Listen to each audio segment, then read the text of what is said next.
दोस्तों नमस्कार। किसी भी देश में बेरोजगारी यूं ही नहीं बढ़ती, किसी भी देश में गरीबी यूं ही नहीं बढ़ती, किसी भी देश में सरकारी सामानों की नीलामी यूं ही नहीं होती और किसी भी देश में सार्वजनिक उपक्रम निजी हाथों में यूं ही नहीं सौंपे जाते।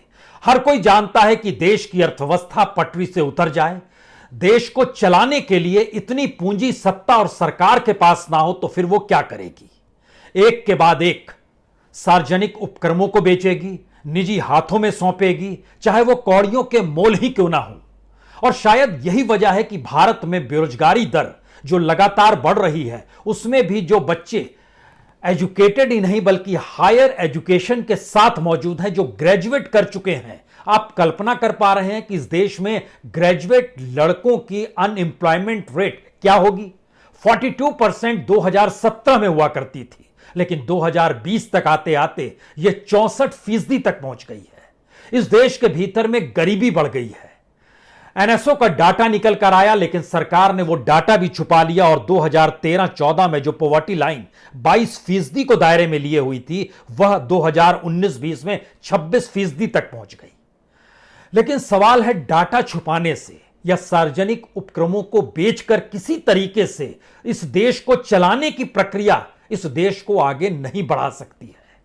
इसलिए आज हम शायद इस कंगाल अर्थव्यवस्था के ताबूत में जो सरकार एक आखिरी कील ठोकने जा रही है, हमें लगता है उसको लेकर अब सचेत हो जाइए। क्योंकि भारत के भीतर में जितने भी पीएसयूज हैं, उसमें आप बैंकों को भी जोड़ लीजिए, जो भी कंगाल होने की स्थिति में आए उसको एक ऑर्गेनाइजेशन ने पैसे से मदद किया। भारत के भीतर में बैंक भी डूबने लगे तो उसे भी इसी ऑर्गेनाइजेशन ने अपना पैसा देकर उसे मजबूत करने की कोशिश की। और भारत के लिए पहली पंचवर्षीय योजना से लेकर 2017-22 तक जो आखिरी पंचवर्षीय योजना इस देश में चल रही है, उसमें भी सबसे ज्यादा पैसा नहीं बल्कि एक लिहाज से पूरा पैसा ही जिस ऑर्गेनाइजेशन का लगा हुआ है वह भी संयोग से सरकारी है।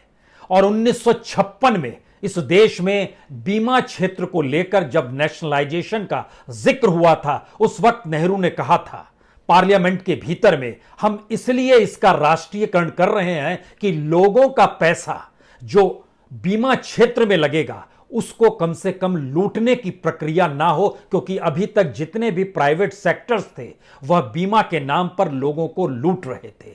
तो सबको एक साथ कर 1956 में पार्लियामेंट के भीतर एक कानून बना था।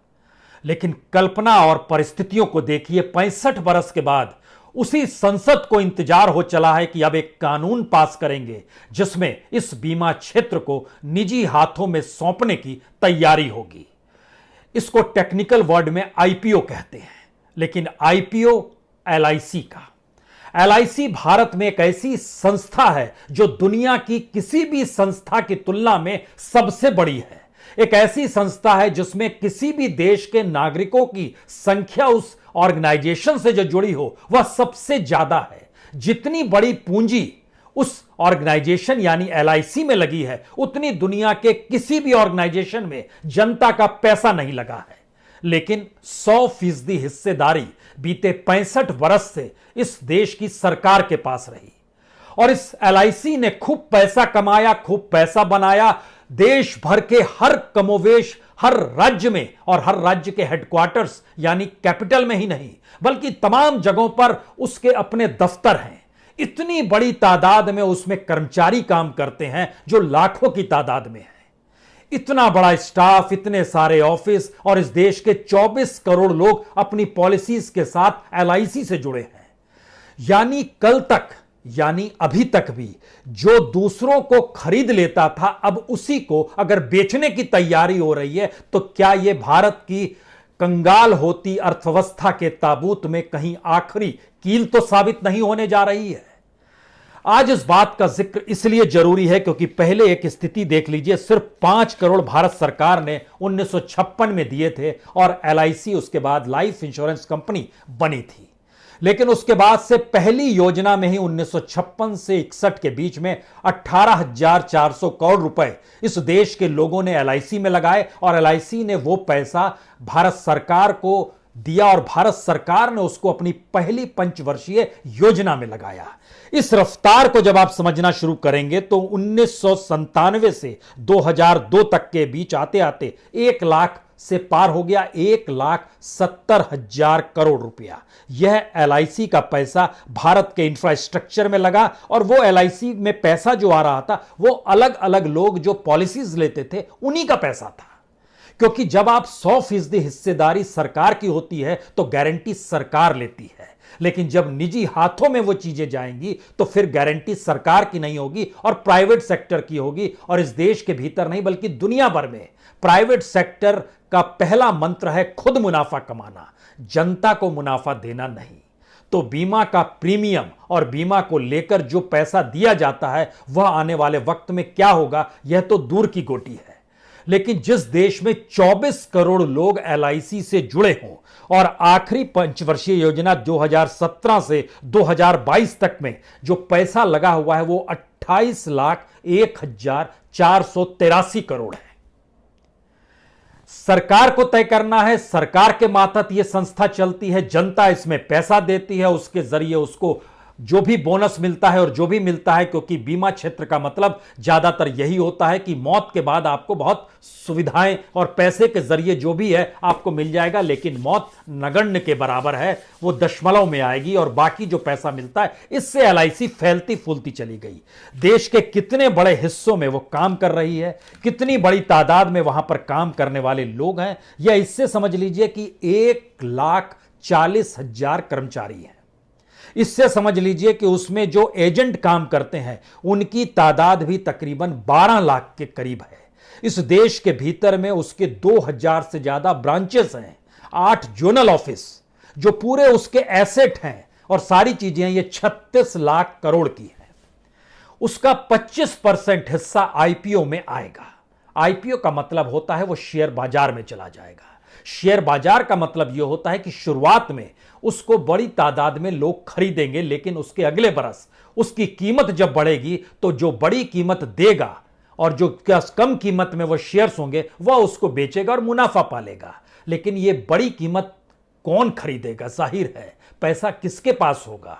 आम आदमी के पास नहीं होगा। इस देश में जिसने प्रीमियम ले रखा है उसके पास पैसा नहीं होगा, कॉरपोरेट के पास होगा, इंडस्ट्रियलिस्टों के पास होगा। इस देश के भीतर में जो भी पूंजीपति है उसके पास पैसा होगा। एलआईसी पर धीरे धीरे प्राइवेट हाथों का कब्जा फैलता चला जाएगा। लेकिन उससे पहले जरा एक डॉक्यूमेंट हमारे पास है जो एलआईसी ने किस किस रूप में कितनी मदद इस देश को की है, इसको आप सिर्फ इससे समझ लीजिए कि इस देश के भीतर में जो लोग भी इस वक्त अपने आप को दिवालिया घोषित कर देते हैं और वह पैसा बैंक से उठाते हैं, उन बैंकों को भी पैसा एलआईसी ने दिया होता है।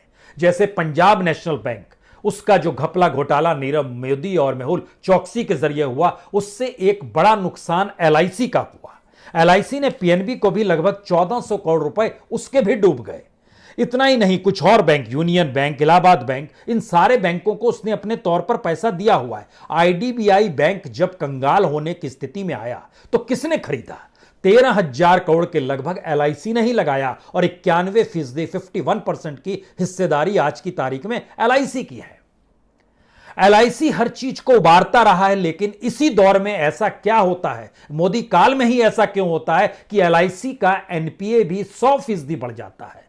यानी जिस वक्त मोदी सत्ता में नहीं थे उस वक्त एनपीए 3.3%, आज की तारीख में वो 6.5% से पार कर गया है एनपीए। इसी काल में ऐसा क्यों होता है? इसी काल में वो तमाम कंपनियां पैसा क्यों नहीं लौटा पाती हैं और इसी काल में वो कंपनियां खुद को दिवालिया घोषित क्यों कर देती है? जो बैंकों से लोन लेती है, जो एलआईसी से लोन लेती है, जो एलआईसी बैंकों को लोन देती है, वो सारी चीजें इसी दौर में क्यों डूबती है? और अब जब डूब रही है और ये परिस्थितियां देश में चल रही है तो क्या एलआईसी को भी आप बेचने की प्रक्रिया में आ रहे हैं? आईपीओ में 25% बेचा जाएगा, सरकार कहती है, और यह भी कहती है कि हमारी भागीदारी 51% के नीचे नहीं जाएगी, हमारा ही चलेगा। लेकिन जो भी शेयर बाजार को और इस देश की प्राइवेट इकोनॉमी को समझता है वो बहुत शानदार तरीके से जान रहा होगा, सरकार आज 25% बेचेगी, कल फिर 25% बेचेगी। उसके बाद धीरे धीरे बड़ी कंपनियों की अपनी साझेदारी उसके बाद बेचने की प्रक्रिया में उसकी 51% हो जाएगी। यानी इतनी बड़ी तादाद में जो लाखों कर्मचारी आज काम कर रहे हैं और जो एलआईसी की यूनियन है वह भी देखिए खामोश है। इस देश के भीतर में जो कर्मचारी तबका है वह भी खामोश है। यह कौन सी परिस्थिति है, जबकि हर कोई जानता है कि बीते 7 बरस में सिर्फ पीएसयूज में जो लोग काम करते थे उसमें तकरीबन 6 लाख लोगों की नौकरियां जा चुकी हैं, या फिर उसकी तादाद में 6 लाख की कमी आ गई है। 16 लाख से हम लोग 9.5 पौने 10 लाख तक पहुंच चुके हैं। पीएसयूज में जो अधिकारी पेरोल पर थे उनकी संख्या कम होती चली जा रही है इसी 7 बरस में। यानी भारत की अर्थव्यवस्था कुछ इस तरीके से एक कंगाल होने की परिस्थिति में है, जहां बार बार इस बात का जिक्र हो रहा है जीएसटी कलेक्शन उतना नहीं हो पा रहा है, सीधा रेवेन्यू नहीं आ पा रहा है, टैक्स नहीं आ पा रहा है, हम गवर्नेंस को कैसे चलाएं, हम क्या नोट वाकई छापना शुरू कर दें या फिर सारी चीजों को बेच दें और बेचने के बाद जो पैसा आए उसके जरिए इस देश को चलाने की एक प्रक्रिया में लेकर आए। हो यही रहा है। लेकिन इन सब के बीच एलआईसी में इस देश की सरकार का पैसा नहीं लगा है, किसी कंपनी का पैसा नहीं लगा है, बल्कि इस देश के बीमा धारकों का पैसा लगा है और वह इतनी बड़ी तादाद में है। अब इसको इस रूप में समझिए कि इस देश के भीतर में जो भी हाल फिलहाल में दिवालिया होने वाली कंपनी या घोटाले करके भागने वाली कंपनी या फिर इंसॉल्वेंसी और बैंकरप्सी कोड के तहत जिसने भी एनसीएलटी का दरवाजा खटखटाया, हम 1 दर्जन नाम लेते हैं, उससे आपको समझ में आ जाएगा इन सभी के जरिए एलआईसी का पैसा डूबा है। एलआईसी को पैसा डीएचएफएल यानी Dewan housing financial limited 6,500 crore रुपया, रिलायंस कैपिटल 4,000 करोड़ रुपया, Indiabulls and housing finance 3,250 crore रुपया, Piramal capital house and housing 1,500 crore रुपया, यस बैंक 6,000 करोड़ रुपया। ये एक लंबी फहरिस्त है। इसमें इंडस्ट्रीज का नाम आएगा तो ABG shipyard, Alok industry, Amtek एफ्रो, मडनेरा industries, Jaypee infratech, Jyoti structures, rainbow paper, orchid pharma, ये तमाम एक लिस्ट है जो बताने के लिए काफी है कि किस रूप में एलआईसी का पैसा यहां पर गया है और यह जनता का पैसा था। ओएनजीसी जब डूबने और एनजीसी के आईपीओ का जब जिक्र आया तो 1,40,000 करोड़ रुपए और किसी ने नहीं लगाए, एलआईसी नहीं लगाए। जो सरकारी सिक्योरिटीज और शेयर बाजार में जो पैसा लगा है वो एलआईसी का औसतन कमोवेश हर बरस लगभग 55 से 65,000 रुपया लगता ही है। यानी इस पूरी प्रक्रिया में एक चीज ध्यान दीजिए, इस देश में किसी भी मुश्किल हालात में कौन उबारने वाला था तो वो एलआईसी थी, जिसके लिए आईपीओ की तैयारी सरकार ने कर ली है। अगले सत्र में वो पार्लियामेंट में लेकर आएगी और कहेगी हमें चाहिए कि आईपीओ लाने के लिए उस कानून में तब्दीली कर दी जाए जिस कानून के तहत 1956 में कहा गया था कि हर बीमा धारक को पैसा देने की जिम्मेदारी सरकार की होगी। अब वो शिफ्ट हो जाएगी और वो निजी हाथों में जब जा रहा है तो ये कॉलम भी हट जाएगा उससे। अब सवाल यह है कि भरोसे का प्रतीक तो एलआईसी है, ये उसके नारे में चलता है, लेकिन इन सब के साथ जब हम इस बात का जिक्र कर रहे हैं कि लगभग 11-12 लाख एजेंट हैं, 1,41,000 एम्प्लॉई हैं और इंश्योरेंस मार्केट शेयर जो है यानी इस देश के भीतर में जो बीमा क्षेत्र है उसका जो पूरा सिर्फ एलआईसी का शेयर है, क्योंकि यह आईपीओ निकालने के लिए जो पेपर तैयार किया गया है उसमें मेंशन किया गया है 69%। 2014 तक यह 76% था, आज यह 69% है। और एलआईसी की अलग अलग कंपनियां और भी हैं जिसमें हाउसिंग फाइनेंस भी है, एलआईसी म्यूचुअल फंड भी है, एलआईसी पेंशन फंड भी है, एलआईसी कार्ड सर्विस भी है। ये तमाम चीजें इसके जरिए, और दुनिया के 3 देश ऐसे हैं जहां पर यह एलआईसी के दफ्तर हैं और वो डायरेक्ट चलाती है। उसमें फिजी है, उसमें मॉरिशस है, उसमें ब्रिटेन का जो इलाका है वेम्बले वहां पर भी इसका ऑफिस है। और भारत के भीतर में चाहे वह कनॉट प्लेस का इलाका हो, चाहे मुंबई में नरीमन पॉइंट का इलाका हो, लखनऊ, हैदराबाद, पटना, कहीं पर भी जो प्राइम जगह पर है वहां पर इसकी संपत्ति, इसका हेडक्वार्टर काम करता है। सवाल यह है कि यह सारी संपत्ति क्या धीरे धीरे एक झटके में चली जाएगी प्राइवेट हाथों में, और भारत के भीतर में जो अभी तक जो कंपनी तमाम परिस्थितियों से इस देश को बचाते चली आई थी। जब हम आपसे जिक्र कर रहे थे कि इस देश में कितने लोग हैं एलआईसी से जुड़े हुए, जो आईपीओ में जिक्र किया जा रहा है वो तकरीबन 30 करोड़ लोगों का है। यानी एवरेज इस देश के भीतर में जो भी पैसा जिस भी रूप में लग रहा है, उसमें एक परिकल्पना यह सोचिए कि जो एलआईसी के पास पैसा आया, जैसे कोविड से पहले के साल में आप देखिए, जो ग्राहकों के जो प्रीमियम से कमाई थी वह 3,37,000 करोड़ की थी 2019 में। 2019 में जो रिटर्न जो निवेश से आ रहा था वो तकरीबन 2,20,000 करोड़ का था। लेकिन इसका दूसरा सच यह भी है कि लगभग 4 लाख करोड़ रुपया जो कर्ज तमाम कंपनियां उठाए हुए हैं वह अभी भी इनको दे नहीं पा रही है। यह कर्ज की स्थिति है। और जिस रूप में एनपीए दुगना हो गया, 3.3% से बढ़कर 6.5% हो गया, यह बताने के लिए काफी है कि बीते 65 बरस में इस देश के भीतर में कोई भी पीएसयू एलआईसी के तौर पर इतनी तेजी से नहीं बढ़ा, क्योंकि जनता इसी पर भरोसा करती रही और एलआईसी के जरिए जनता ने अपने सुरक्षा को भी देखा। लेकिन अब जब वो प्राइवेट सेक्टर में जाएगी और पैसा डाइवर्ट होगा, तब क्या होगा? इसका अगला सवाल यह है कि इस देश में जो भी इंफ्रास्ट्रक्चर के लिए पैसा लगता है, उस इंफ्रास्ट्रक्चर पर पैसा लगाने में सबसे बड़ी तादाद इस देश के भीतर में एलआईसी की रही है। और एलआईसी को संयोग से एनडीए गवर्नमेंट ने ही फॉरेन डायरेक्ट इन्वेस्टमेंट के लिए खोला। वाजपेयी सरकार ने पहले राउंड में 26% किया, फिर 49% किया, मोदी गवर्नमेंट ने 74% कर दिया।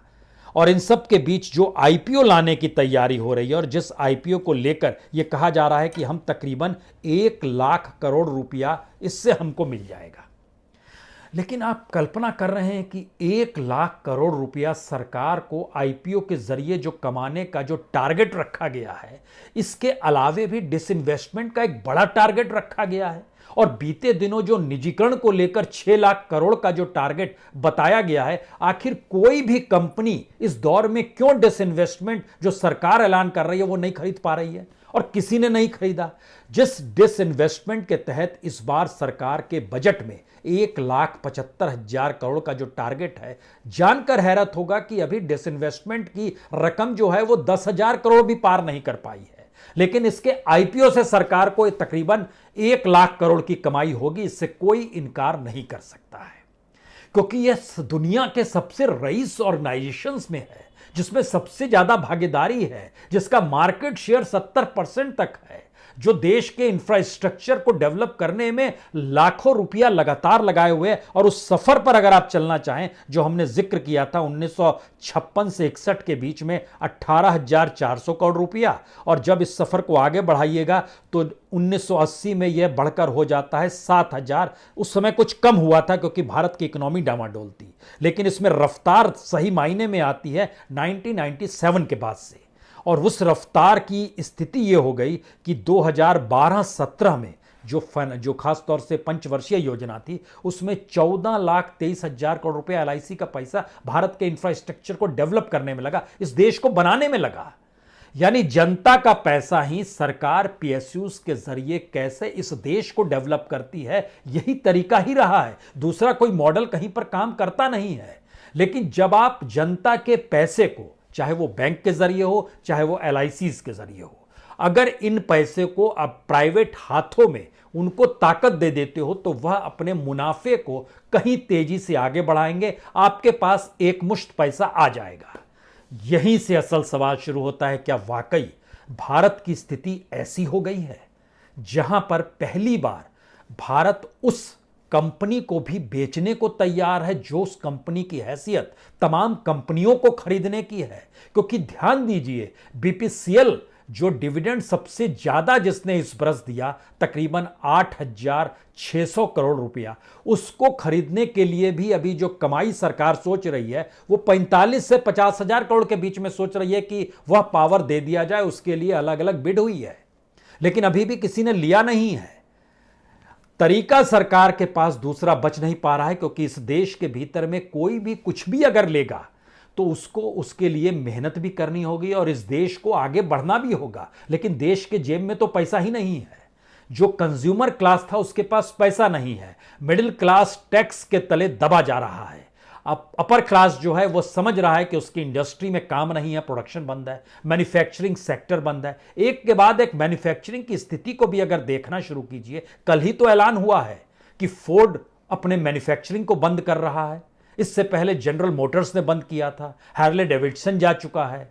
ये सारी परिस्थितियां क्या बतलाती है कि भारत के भीतर का वो मार्केट गायब हो चला है जो कि कंजर्व्यूमिज्म यानी उपभोक्ता पर टिका हुआ था, जहां पे खरीदार की जेब में पैसा था। अब आपके पास ना रोजगार है और ना ही रईसी है, लेकिन सरकार की रईसी और सरकार चलाए रखने के लिए जो बेसिक पैसा चाहिए वो पैसा हम इस देश को ही बेच दें क्या?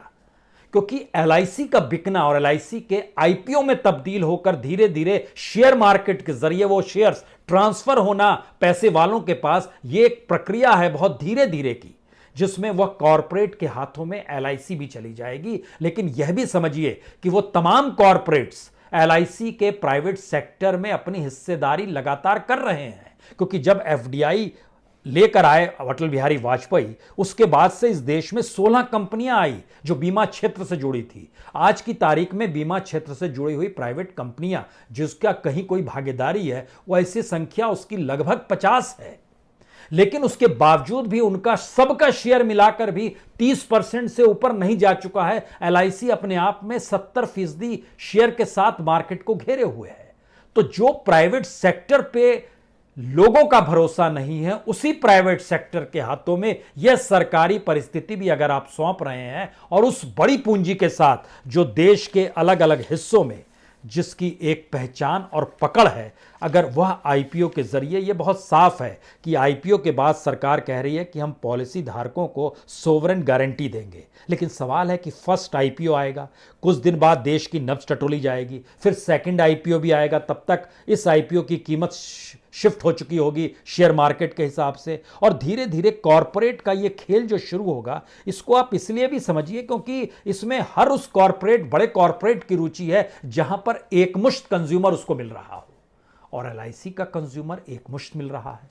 यह ठीक वैसे ही है जैसे इस देश में खत्म करने की स्थिति में एफसीआई को सरकार आ ही रही है। जिस तरीके से राशन दुकान में भी सरकार चाहती है कि अब वह भी प्राइवेट हाथों में दे दिया जाए, सरकार डायरेक्ट पैसा ट्रांसफर करे और राशन दुकानों की जगह प्राइवेट सेक्टर्स जो है अब इस देश में अनाज बेचे, गेहूं चावल वही बेचे, हम नहीं देंगे राशन दुकान के जरिए। यह एक रिपोर्ट भी जो सरकार की आई उसने भी यही बताया।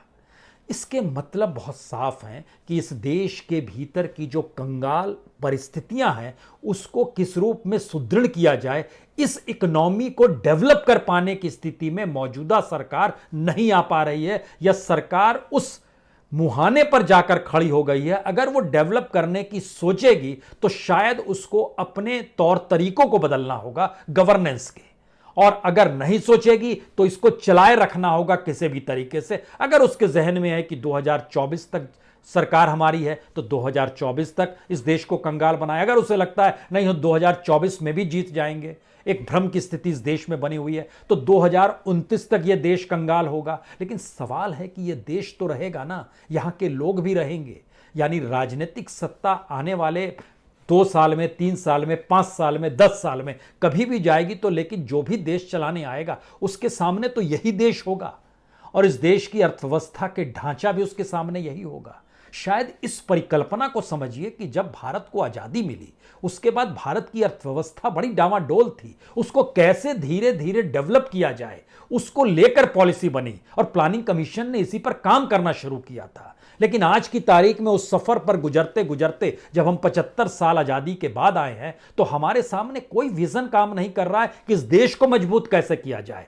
उल्टे इसका मसला यह है कि हमको कैसे इस देश से पैसा कमाया जाए, और उस पैसा कमाने की प्रक्रिया में राजनीतिक सत्ता भी बनी रहे और कॉरपोरेट इस देश को चलाने की प्रक्रिया में भी आ जाए, यानी सरकार तमाम जिम्मेदारियों से मुक्त हो जाए और हर चीज उस प्राइवेट सेक्टर के हाथ में आ जाए जो पहले अपना मुनाफा देखेगी। यानी कॉन्स्टिट्यूशन का वह शब्द भी गायब हो जाए जिसमें इस देश को एक वेलफेयर स्टेट के तौर पर देखा गया था। तो क्या वाकई एलआईसी भारत की कंगाल होती अर्थव्यवस्था के ताबूत पर आखिरी कील साबित होगी?